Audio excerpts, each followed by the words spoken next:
apologize, as there's probably no... There we go, that's better. I do apologize for that. I am learning all the new tricks for this. So let's start over. My name is Doc, and welcome to Doc's Thoroughbred Digest, or Doc's Racing Digest, whichever you'd like to prefer. Probably going to be called Doc's Racing Digest in the future. My name is Doc, and I am a veterinarian by trade in the small animal realm. And as you can tell, because I'm not very tech savvy just yet when I'm working out with all of these things, but now we've got everything figured out. And really, what is this? Well, I am a die-hard, passionate racing fan by trade. And, or by love, I guess I should say. Veterinarian by trade, passionate racing fan by desire, devotion, have been ever since 1988 when Brian's Time started running, and really got hooked when Easy Goer started running in 1988 as a juvenile, and of course 89 through the Triple Crown series with Sunday Silence. And, you know, I've noticed that there's a lot of different shows out there about racing, and most of them are dealing with more of the handicap aspect of things and gambling, and that is, you know, obviously a very huge part of the business. However, there's a part that's neglected, and really that's kind of what's out there for the fan, what does the fan really want to know, and I'm about bringing more fans into the sport, which is the most important thing really for me, and to show people how great this sport really is. I know there's a lot of negativity and a lot of bad things said all the time, but you know, there's a lot of good in the sport as well, and that's kind of what we want to bring out. I'm going to touch on all topics. You know, we are going to talk about things here that are, you know, probably a little bit in the negative, and things that need to be fixed, things that need to be made better, and we're going to focus on all of those things. But we're going to present it in a way that's hopefully fun, hopefully educational, and, you know, again, we had that very, very short intro. I apologize. There will be a much better intro for next week's show. There'll probably, hopefully, be a much better backdrop than the sheet I have behind me as well. And we're going to get a lot of these technological glitches worked out. So I do apologize, as I am doing all of my own tech work here as well. But we are going to jump right into the first segment here, and that is concerning the Pegasus World Cup upcoming this Saturday at... And I just got to bring this over.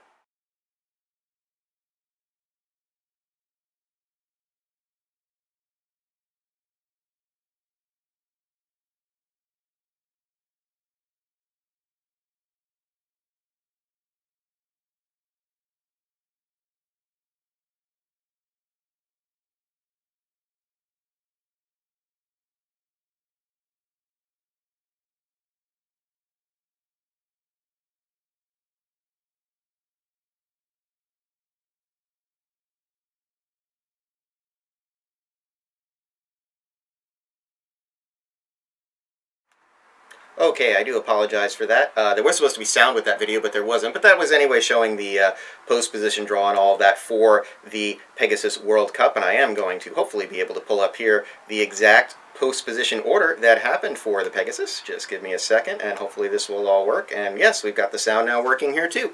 So let's look at the field. We've got really kind of one main favorite and a lot of other horses that hopefully are going to make the race interesting. Obviously, this is was a very interesting year as far as setting up for the Pegasus World Cup, so we're going to kind of look at them. One out from the rail is Singing Bullet at 30-1. West Coast from the Bob Baffert barn, who actually probably has, at least in my mind, the best chance to upset Gunrunner in this one. He is a very, very outstanding colt, and I got a chance to see him in person at the Pennsylvania Derby, and certainly is definitely coming into his own. Stellar Wind, the mare, kind of a little bit of a surprise entrance there. Everybody thought she was going to go right off to the breeding shed, but she is with Chad Brown, and from what people are saying, she looks outstanding for this.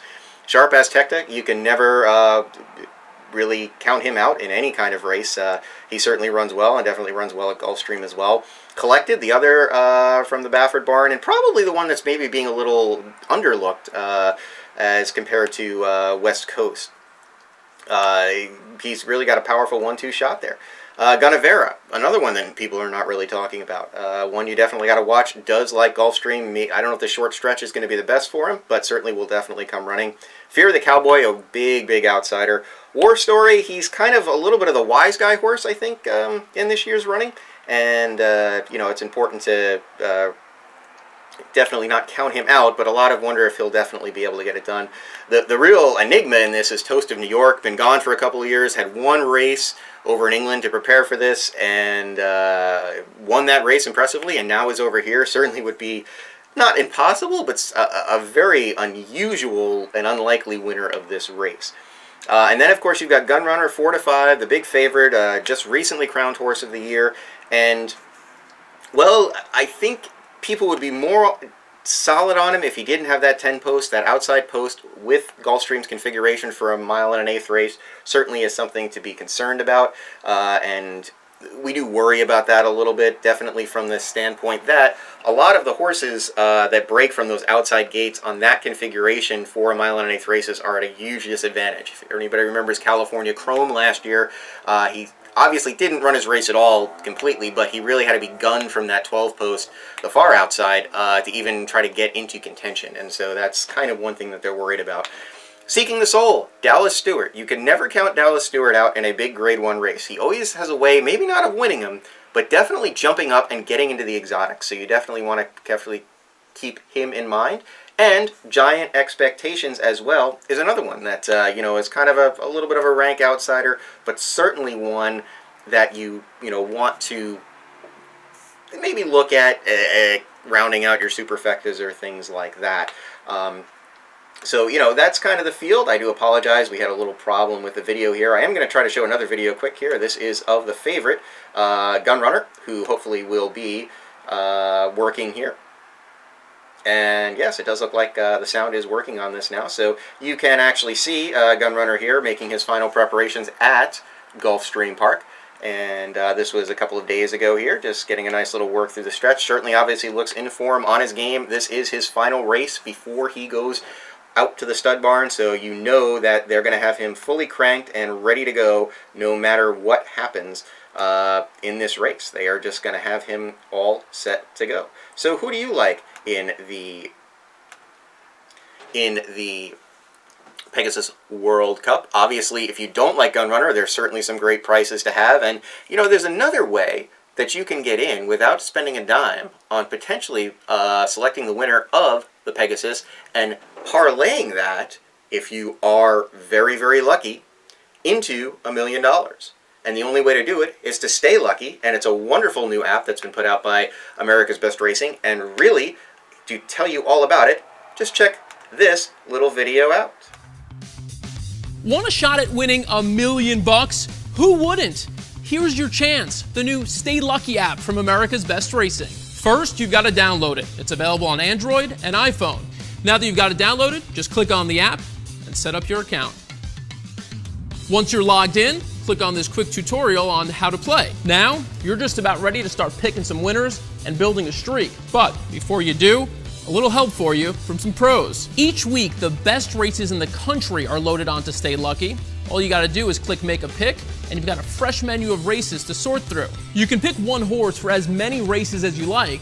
The more you play, the faster your streak will grow. As you start stringing together winners, you'll start racking up prizes. Get to that 20 win mark, you're gonna win $1 million. And with the Stay Lucky app, you're always just a click away from everything that's on americasbestracing.net. So, what are you waiting for? Download it, start picking winners, and stay lucky. All right, so there you go. Definitely something you want to check out. Something that, you know, is a very, very cool app. I started playing with it a little bit last year when it first came out. They've revamped a lot of the stuff with it this year. It certainly is something that you definitely want to check out. It's free. It gives you a ton of information. America's Best Racing actually is a very good website and app to get you kind of familiarized with racing a little bit. And so this is something that you definitely want to get yourself involved in. It's free. It's fun. It gives you all the information you need, and you never know. You could be the one that not only gets lucky once, but stays lucky. So definitely check that app out. So that's a little bit about the Pegasus happening this weekend, and you know, everybody's going to be focused on that, and that's going to be the talk of the town for the weekend. And we will recap, of course, the Pegasus and everything that's happened, as well as on the undercard races on next week's show. But now we're going to focus on and move on to another area that a lot of people look at this time of year, and that is the road to the Kentucky Derby. And we've already had many races that are on the what we kind of consider the Derby qualifying list. There's a certain list of races, for those of you that don't know, that Churchill Downs has put out that basically allows horses to accumulate points. And the horses that have the top 20 horses with the most points in those series of races leading up to the Derby get preferential starting positions. There's a couple of nuances to it, and I'll explain a little bit more about that next week on how all that works with Japan and a European entrant and all of that stuff, because they are trying to make this more of a global event. But it is really important to kind of understand how that works. And we are going to talk a little bit more next week exactly how that series is put together and how the points work. But I did want to bring everybody kind of up to date right now as to where we are. Like I said, we've had a lot of races, both the 2-year-olds who just recently turned 3-year-old. The points start in the races when they're juveniles, when they're 2-year-olds. So we are going to first just recap some of the races that have already been run on the road to the Kentucky Derby series, and then we'll come back and show everybody where the top 10 point standards are at this point in time. So enjoy. Mo Diddley fights on with Hollywood Star. 10 City comes wide, top of the stretch. The Tabulator in front by 3 lengths with 1 furlong to go. Hollywood Star is going to try and run him down in the final furlong. Eben is back on track toward the inside in 10 City, but it's the Tabulator in front by 2.5, wandering to the outside. Hollywood Star switches back inside. Time is running out. The Tabulator continues to drift, but the Tabulator has won it. 3/4 of a length on the wire. On the swing for home, Bolt Doro charges into the lead from Take the 101. They're followed by Solomini, well clear of Zata and encumbered. Next is Ayakara, but Bolt Doro is forging clear. This is a high caliber colt. We're witnessing the emergence of a star as Bolt Doro treats his rivals to a comprehensive walloping in the front runner. Scores by 7 lengths over Solomini. Take the 101 third. Ayakara finished fourth. But wide, 3/4, goes up in 110.37. They're into the stretch of Vinu Molcanu. Clings to the lead. Here is Good Magic running up alongside Firenze Fire, charging too. Firenze Fire to the outside, takes the lead. Good Magic battles on from the rail. On the far outside, moving up into third late is Cowboy Karma, but it's going to be Firenze Fire in the Champagne. Good Magic was second. And the final furlong of the Claiborne Breeders' Futurity. Free Drop Billy opening up by 3. Bravazzo in second. Lionite third. Lone Sailor fourth. Give Me a Minute fifth. But no catching. Free Drop Billy, who wins it for Robbie Alvarado. Bravazzo was home second. Lone Sailor rallied up for third. Close for fourth. Lionite or Give Me a Minute. The time 1:45. And pretty wide on both turns. He'd have to be way the best to win from here. They're into the stretch. Good Magic's in front. Good Magic pulls away from Solomini, and Bolt Doro will not get there today. Good Magic's gonna win his first race, and he's gonna do it in the Breeders' Cup Juvenile under Jose Ortiz. He won it by... Got to go checked right outside the quarter pole. The field turns for home. Promises fulfilled off the turn in front. Drifted out just a bit. Bumping with Reride. Arrival was wide off the turn. Enticed is coming down the center of the track. Tis Mischief is in behind. Racing for the 8th pole. Promises fulfilled is still in front, but Enticed is bearing down, and Tis Mischief between them. These 3 across the track. High North from far behind takes over 400 yards to go. Enticed in front. Tis Mischief is finishing fast as well. These 2 down to the wire together. Photo!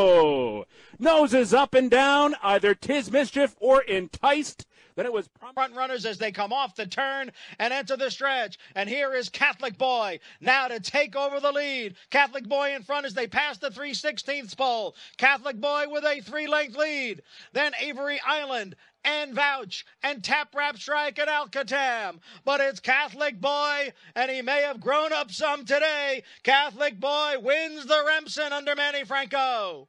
Avery Island was second, and Vouch finished third. From the back of the pack for Instilled Regard, he swept on up to Poconos in front. McKenzie has to step on the gas to keep going with him. Instilled Regard, McKenzie. Now these 2 step into it with Solomini. Still a major player on the outside. 3 of them coming down the lane. McKenzie just the leader. Instilled Regard between runners. Solomini there on the outside. A 3-way driving finish in the Futurity. McKenzie, Solomini, Instilled Regard, Solomini. Solomini wins the Los Alamitos Cash Call Futurity. McKenzie and still quarter pole up by 3, Gravitos after 6 furlongs. 1 minute 11.71. It's Gravitos by 4. Combatant chasing second. Major Brown after that. Believing in Royalty a distant fourth. And then trying to chug along. Here's Kingsville moving up. A lot of work for everybody except Gravitos out by 3. Combatant trying to cut into the margin late. But it's going to be Gravitos in the springboard mile to win it by 3. Gravitos on top. Combatant second. Kingsville up for third. Tight for fourth, Night Strike, who was of McKenzie. Shiver Me Timbers could not go with McKenzie. Just took up a little bit there, but looked to be tiring at the time. My Boy Jack running fourth. McKenzie strides clear at the 8th pole. Puts 2 lengths on All Out Blitz. 4 lengths away, Shiver Me Timbers with My Boy Jack.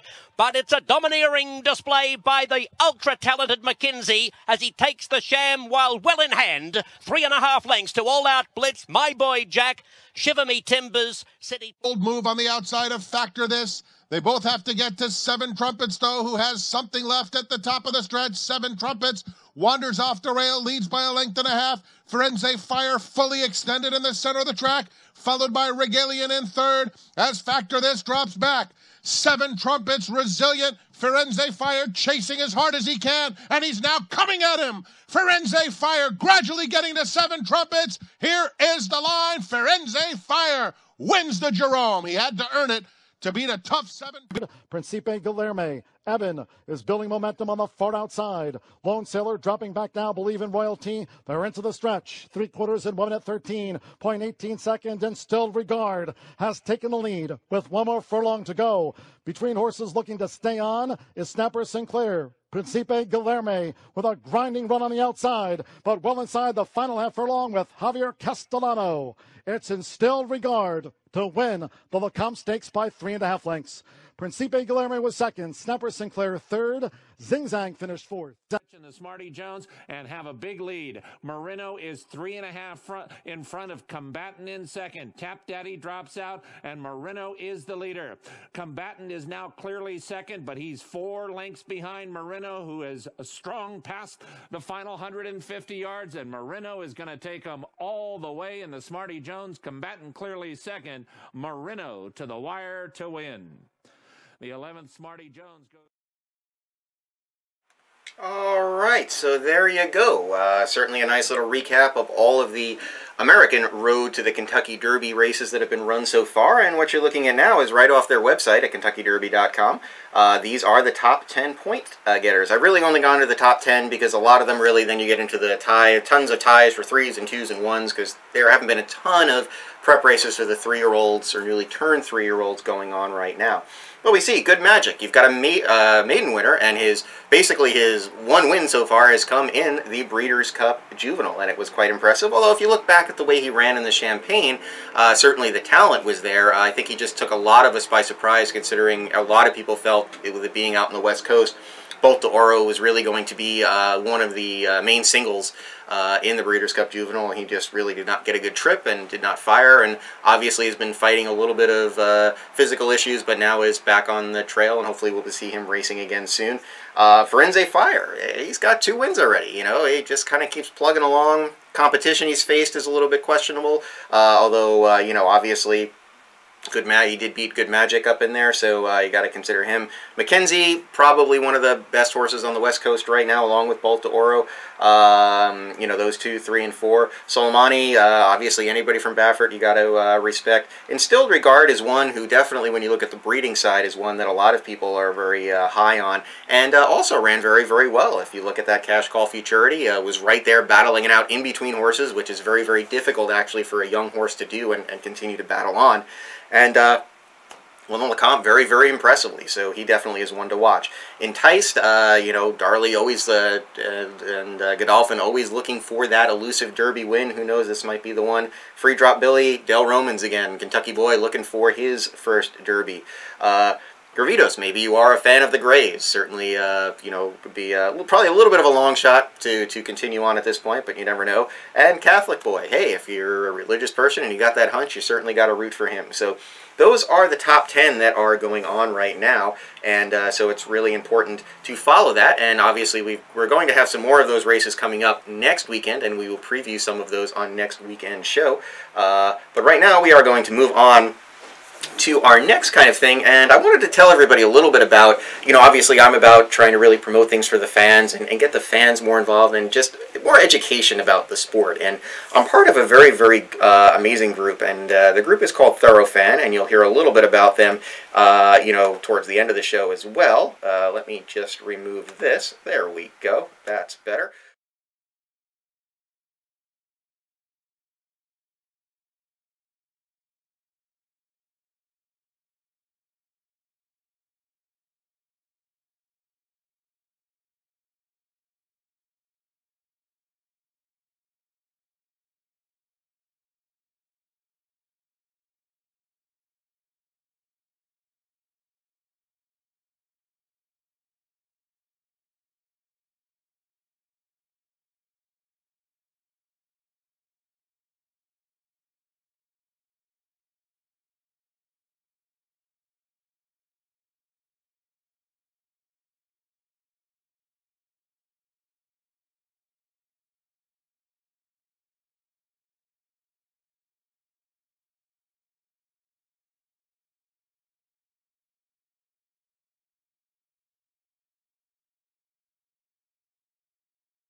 Sorry about that, folks. Obviously having more audio problems here, and I am just going to correct that before I move on to the next one. But basically what I was saying about Thoroughbred before that cut me off was that Thoroughbred really is a great organization. You want to check them out at thoroughbred.com. Obviously, we have a great newsletter that goes out every week. We want to become a bigger group, and so definitely check them out and become a member. There's a lot of stuff we can do, but we can only do it if we have one voice as the fans. We obviously do cover all aspects of the sport. And, of course, looking at that, there's, like I said, the thoughts from Thoroughbred. Michael Amlo does a great column every week about what he thinks is good for the fans of the sport. There's Handicapper's Corner. There's some great contributors to the Thoroughbred newsletter that look at all aspects of things, from different handicapping angles to a lot of the breeding and getting into that aspect, which I think is a really lost art in a lot of handicapping when you really do look at breeding lines and things like that. So consider to check them out. The other thing that we try to do, as I said, is we try to give some good information as far as, what all of these races are about, and we try to pick some interesting things. How I got involved was researching some of the race names, and we're going to take you into one of those race names now. Of course, everybody knows that the Pegasus is going on, but really we wanted to kind of delve a little bit deeper into the undercard, and there's a good race on the undercard for 4-year-olds and up at Gulfstream on Saturday, and it's called the Fred Hooper Stakes. And a lot of people may be asking, well, who was Fred Hooper? A lot of newer fans to the game probably have no idea, but he really was probably one of the great rags to riches stories in racing, and we are going to tell you a little bit about that right now.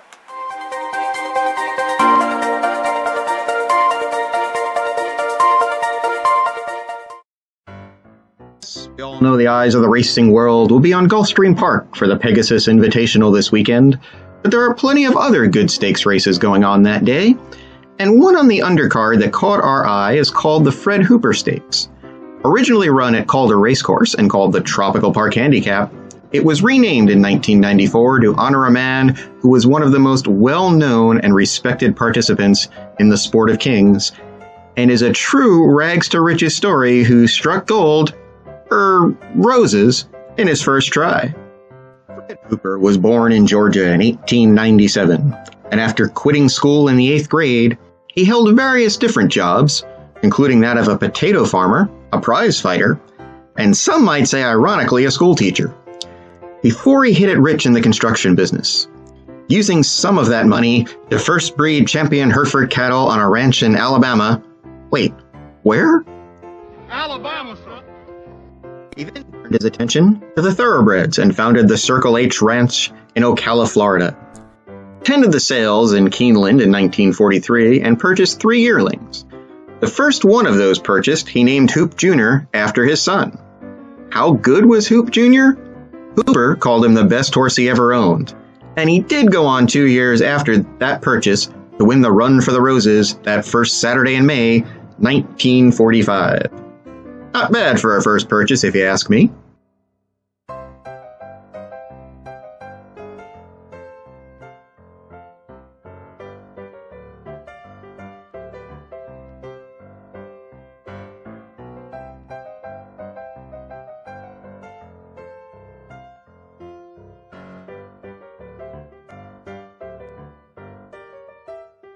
In a career that went on to span more than 50 years in the sport, he bred horses that won more than 100 stakes races. Perhaps one of his most known recent runners, even though we really can't call the 1980s exactly recent anymore, was the amazing versatile horse precisionist, who could win top stakes races from 6 furlongs up to 1.25 miles. They don't breed them like that anymore. One of Hooper's other favorite horses was Susan's Girl, who would go on in the 1970s to become the first female horse to surpass $1 million in earnings in North America. As a 3-year-old, she won year-end honors as champion 3-year-old filly. In her 4-year-old season, she won 9 of 13 starts and never finished out of the money. Why do we likely not hear more about her in that year then? Well, that year happened to be 1973, and another horse was kind of a big name and a big deal that year as well. And it about Susan's Girl was that after being found with bone chips in her left front leg and having them successfully removed by equine surgeon Dr. Copeland, a procedure that was by no means as widespread and routinely done as it is today, she was sent to Hooper's farm in Ocala to recuperate. What did he do for physical therapy and training for her while she was healing? Well, only swimming her in Lake Weir every day for 2 months. The water therapy seemed to do her good, though, and she was able to return to the races for a 6-year-old campaign. That campaign was probably her best in terms of earnings, and with 6 wins and 8 starts, she fulfilled Hooper's dream of becoming the first staffer to top $1 million in earnings. It also earned her another eclipse as top older filly and mare. That award made her the only female horse in the 20th century to win both 3-year-old filly of the year and 2 awards later for older filly or mare of the year. Quite an achievement for any horseman. Hooper remained very active in both racing and in life through his 102 years on this earth. His secret, he said, was always looking forward and never looking back. He was a founding member of the Thoroughbred Owners and Breeders Association, a member of the Jockey Club, and an honorary director of the Breeders' Cup. He was also instrumental in bringing in jockeys from Latin America to great success here in the U.S. Lafitte Pincay Jr., Braulio Baeza, and Jorge Velasquez all got their start in this country running on Hooper's horses. He died at the age of 102 in Ocala, and before his death had concerns about the future of the sport he spent the better half of his life in and loved so dearly. He saw racing as declining in the fans' eyes because it was too based on off-track wagering and being an all-numbers game. The secret to bringing back racing, in his words, was to educate people to the beauty of racing. Words indeed that perhaps all those who hold power in racing today should strongly heed. This education segment brought to you by Thoroughfan. Check out thoroughfan.com to learn everything about this amazing sport we call thoroughbred racing, and to become a member today. Thoroughfan, giving the fans a voice.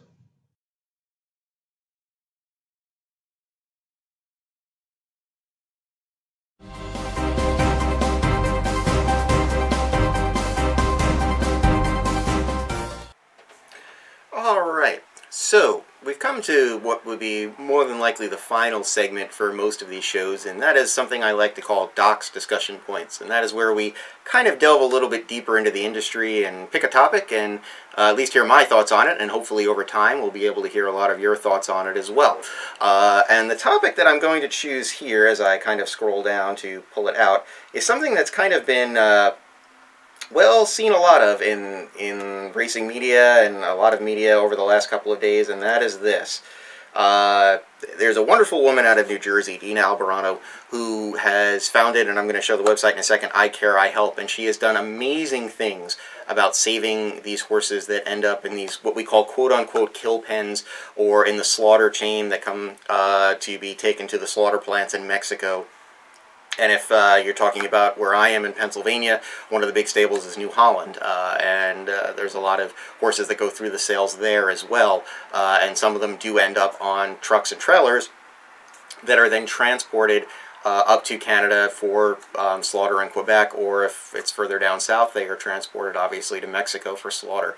And the reason, for those of you that are unaware of why this occurs, is because there were laws passed in the last couple of years in the United States to, for all intents and purposes, make it impossible for horse slaughter to happen here in the United States.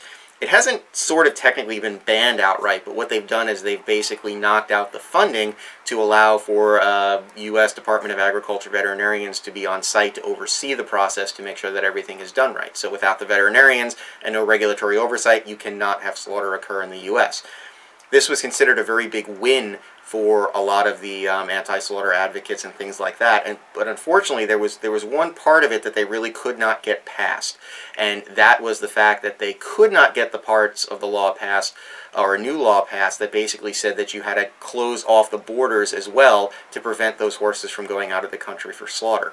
That's kind of the loophole that sits there right now. So what happens, unfortunately, is instead of a shorter trip to a slaughter plant, and whether you're, you know, for or okay with slaughter or against horse slaughter, I'm not going to get into that too much right now. But the problem with the law basically made it now that these horses could be transported out of the country for slaughter, but now they were facing much longer trips, 10, 15, 20 hours sometimes on a trailer, improperly stored on a trailer, stockpiled way too high in number on a trailer, and for these long trips, which was obviously very, very detrimental to these horses' health and mental well-being. Well, what was starting to happen and what they noticed was that a lot of these horses, or a percentage of them, down in Louisiana, they were coming straight off the racetracks, either from the thoroughbred tracks or the quarter horse tracks, and going right into that slaughter chain. And Dina has just done amazing things with saving a lot of these horses from what they call these kill pens by basically outbidding what they call the kill buyers. A lot of these horses go through auction rings, and you know, the kill buyers will bid so much until they realize they're not going to make any money on the horse. And so a lot of these other people come in to try to take these horses and then put them through into rescues and try to rehome them to second careers. It's created a lot of animosity within the industry as to whether supporting this is good or bad. And really, right now, it's what has to be done. There's a lot of people that feel that it shouldn't be done and that we're only supporting a portion of the industry that would go away if we did not support these kill buyers. I don't necessarily think that that is the case. I do think that these things would happen no matter what. But it is very, very concerning, obviously, to see these types of things start up, and it's counterproductive to the whole rescue mantra. There has to be kind of a middle ground. Now, there's people out there that state, well, what you've got to do then basically is just close the borders and say that you can't ship and just get a law passed that says that. That is short-sighted in my mind. That is a very important first step. However, now you've got all these horses that normally did go into the slaughter chain that have absolutely nowhere to go. There has to be a much better plan thought out with foresight and resources and money and all of these things laid out in a very, very well thought out plan, because what you're going to have if you just close off the borders to shelters is a lot of horses suffering. And suffering long periods of starvation, long periods of lack of care. They're going to be left and neglected. And I realize there are people that disagree with me on this and say that that is not going to happen. But unfortunately, we are already seeing it in some instances. And I'll point out two cases that come to mind just off the top of my head, more famous ones that people are aware of. The first is the whole Maria Burrell fiasco that happened in Kentucky with those horses that were supposed to be cared for in a rescue type setting there, that ended up, most of them near death, or some of them unfortunately did have to be euthanized. The other that, you know, was a couple more years ago now was the Ernie Paragello case up in New York, where he had a farm up there of horses that were recouping and things like that, and potentially rescues off the track, and they were suffering as well from lack of care. So it does happen, and people do see it, so there has to be a very, very good plan in place for this to work. I am in favor of closing the borders to slaughter, because I think right now you cannot properly look at, one, the methods that slaughter is done down in Mexico is absolutely horrendous. I don't care what anybody says. It is not regulated properly. And two, it is far too much of a travel distance for these horses to be shipped for that period of time without food, without water, without proper care, and really in inhumane conditions. And unfortunately right now, the almighty dollar is probably driving things a little bit more in that realm. It's something that is not going to be an easy fix. It's not something that is going to be very easy to correct over a short period of time. It is going to take a lot of groups coming together to do things all for the good of the horse. And for that to happen, some of these rescue organizations, some of these other groups are going to have to drop their egos a little bit, and they are going to have to start to compromise and work together. Otherwise, we're going to be in the same boat and nothing is going to change.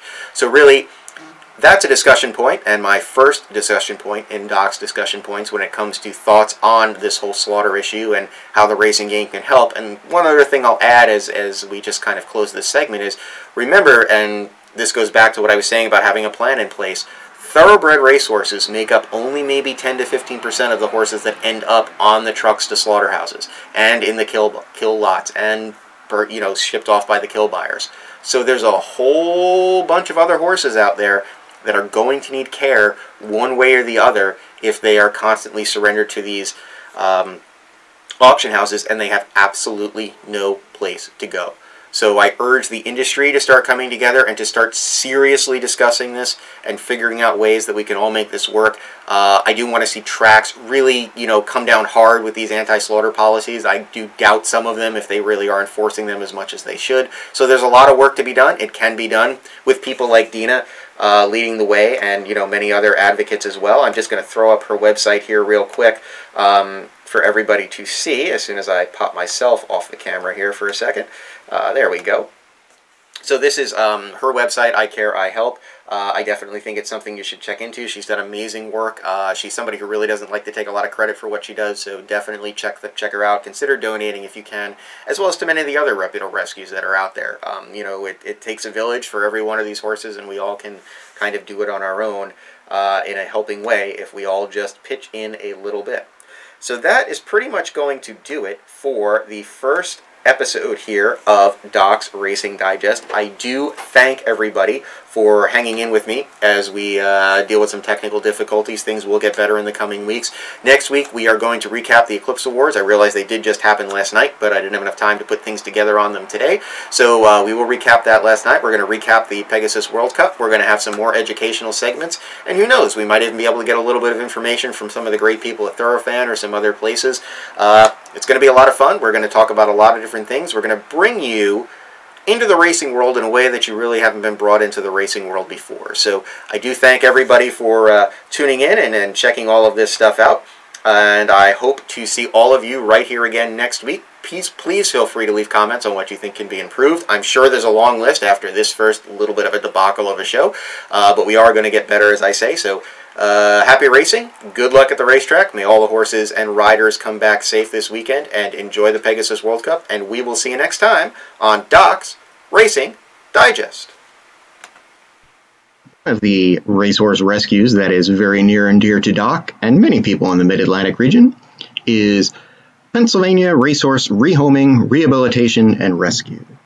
Check out PAR today and see all the amazing things that they have done as they take all these horses from the racetrack to the ribbons and to wonderful second careers. Support PAR today. One of the racehorse